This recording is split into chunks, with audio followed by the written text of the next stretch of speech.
Paano pare, iwan muna kita dito ha, at kailangan ko pang pumunta sa palengke. Paalam ni nanay kay Kuya Boyet. Walang problema Marian, dyan naman si Magda at may makakausap ako. Lihim akong natuwa nang malamang aalis ang nanay at may iwan kami ni Kuya Boyet sa bahay. Nagkartinginan kami nito pag alis ni nanay. Agad ko itong tinawag. Kuya Boyet, tara, sabayan mo akong kumain. Agad naman itong lumapit, dala ang tasa ng kape na timpla ni nanay. Umupo ito sa harap ko pero agad akong lumipad sa tabi niya. Salo na lang tayo sa plato Kuya Boyet, sabay subok ko dito ng kanin. Ikaw talaga Magda, ginawa mo pa akong bata. Dapat nga ako ang magsubo sa'yo eh. Inagaw nito ang kutsara at sinubuan ako. Hindi ko naman yung tinanggihan. Kilig na kilig ako sa mga oras na yon. Masaya kami kumain at nagkwentuhan. Masayang siyang kausap, ang ganda ng ngiti at ang lakas ng dating sa akin. Magda, wala ka pa ba talagang nobyo manliligaw man lang? Iyon talaga ang inaantay ko galing sa kanya. Wala pa talaga akong nobyots ka kung may manliligaw man, tiyak bastid agad sila sa akin. Ng mga oras na yun ay umaatake na naman ang kakaibang pakiramdam. Ganun ba? Tama yan, wag ka muna magnobyo. Lalo na pag taga dito sa atin ang manliligaw sa'yo. Bakit naman ano ang problema pag taga dito sa atin, Kuya Boyet? Basta hindi ko gusto para sa'yo ang mga taga rito. Hindi ko alam kung bakit nasabi niya yon, pero tama naman siya. Para kasing ang mga lalaki sa lugar namin ay puro manginginom. Ultimo mga kabataan ay laman lagi ng inuman. Maging ang tatay ko nga ay ganon. Para bang mga walang pangarap na umasenso sa buhay.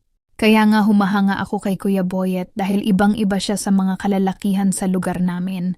Hindi kasi ito mahilig magbarkada o makipag-inuman. Pag walang trabaho ay sa bahay lang ito lagi kape.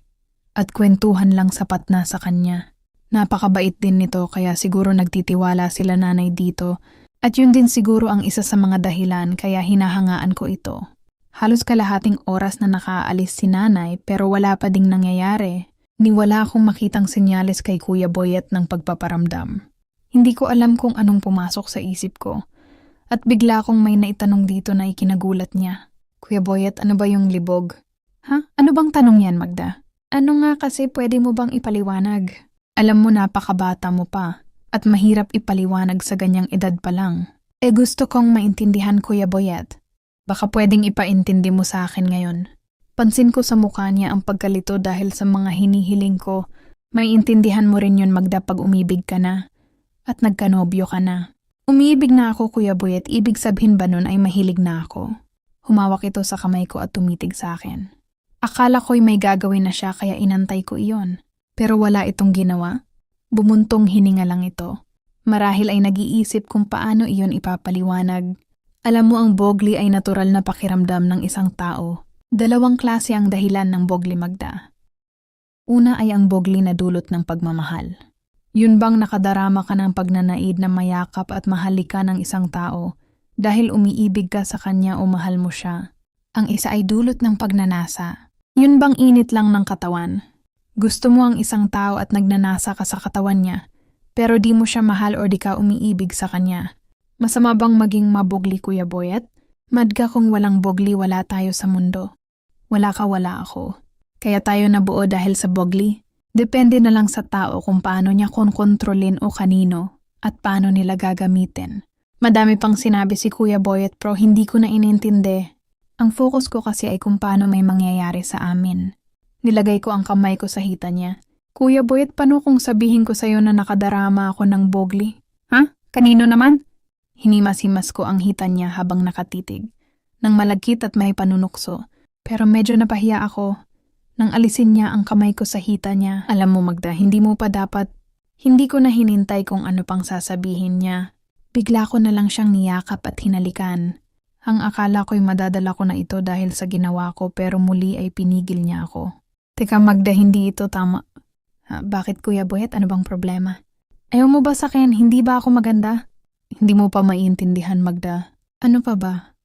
Ang hindi ko maiintindihan eh. Di ba pinaliwanag mo na ang lahat? Umibig ako sa'yo kaya nakadarama ako ng ganito. Di ba yun nagsabi mo? Bugli na may pag-ibig o pagmamahal. May kulang pa ba sa akin? Hindi ba ako maganda muli kong tanong dito?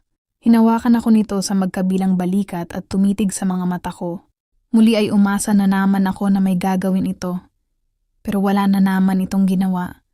Magdadadating ang araw ay maiintindihan mo rin ang lahat ng sinasabi ko. Dahil sa pagkadismaya ay napaiyak ako. Niyakap ako nito at inalo. Bata ka pa talaga, Magda. Yung nararamdaman mo, kailangan mo yang kontrolin, kung hindi ay baka ikapahamak mo yan, Magda. Yumakap na lang din ako sa kanya kahit batid ko na walang pag-asa na may mangyari sa amin sa oras na iyon. Maya-maya ay nagpaalam na din ito. Naiwan akong nag-iisip at nakadarama ng hiya. Pinahid ko ang luha ko at inayos ang saril saka itinuloy ang pagkagayat ng langka.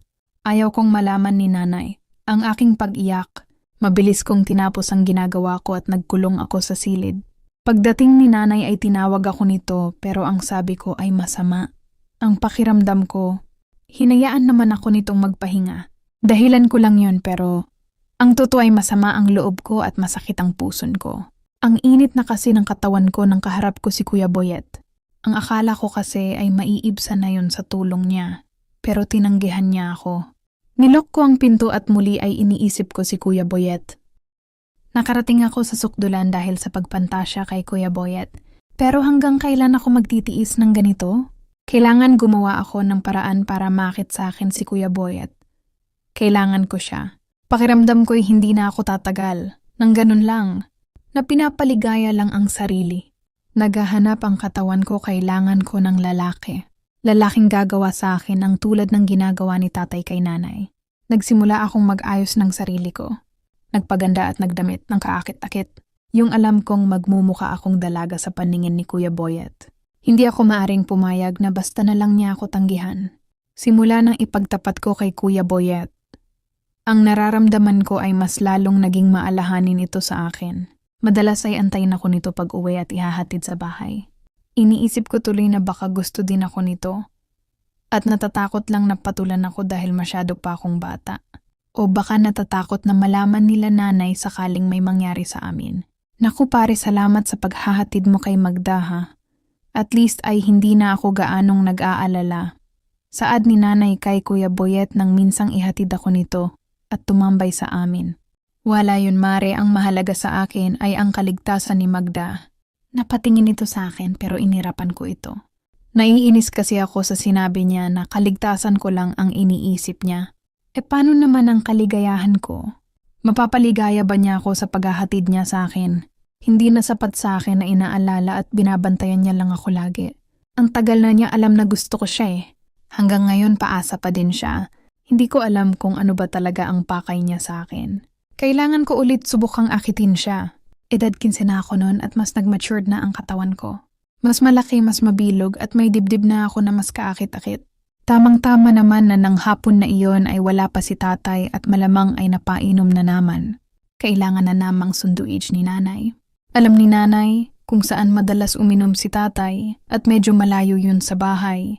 Nagpaalam si nanay kay Kuya Boyet at nagbilin pa ito sa akin na ipaghain ko daw si Kuya Boyet para makakain. Umalis si nanay at yun ang hinihintay kong pagkakataon. Pumasok ako sa silid ko para magpalit ng damit. Manipis na sando at maikling short. Alam kong sino mang lalaki ay makit sa South Kong yun. Kuya Boyet, patulong naman, gusto ko sana ilipat ng pwesto ang higaan ko saan ko paglabas ng kwarto. Sumama naman ito sa akin pabalik sa silid. Pwesto ito sa dulong bahagi ng papagat ako naman sa unahan. Magkaharap kami at sigurado akong makita niya ang harap ko. Nakatingin kami sa isa't isa pero yumuko ako para bumuhat. Pero pansin ko ang pag-iwas ng tingin nito. Alam kong nakita niya kaya siya umiwas ng tingin. Pinausog ko pa sa kanya at muli ay yumuko ako, ngunit iwas na iwas pa din ang mga mata niya. Napapaisip tuloy ako. Bakla ba itong si Kuya Boyet? Gumawa pa ako ng paraan para makakit ito pero sadyang mailap si Kuya Boyet. Pinigilan kong lumabas ito pero nagpumilit itong lumabas ng silid. 2 beses na niya akong tinagihan. Nakalabas ng silid si Kuya Boyet. Ako naman ay nagpalit na ng damit. Ayaw kong makita ni nanay maganon ang suot ko. Sinusuot ko lang kasi ang damit na yon pag matutulog ako. Lumabas ako ng silid pero wala pa sila nanay. Wala na din si Kuya Boyet at hindi na ito nagpaalam na aalis. Maya-maya ay dumating na din sila nanay at lasing nga si tatay at susuray-suray. Ganun palagi si tatay. Laging lasing. Mas mahaba pa ang oras niya sa inuman kesa sa bahay.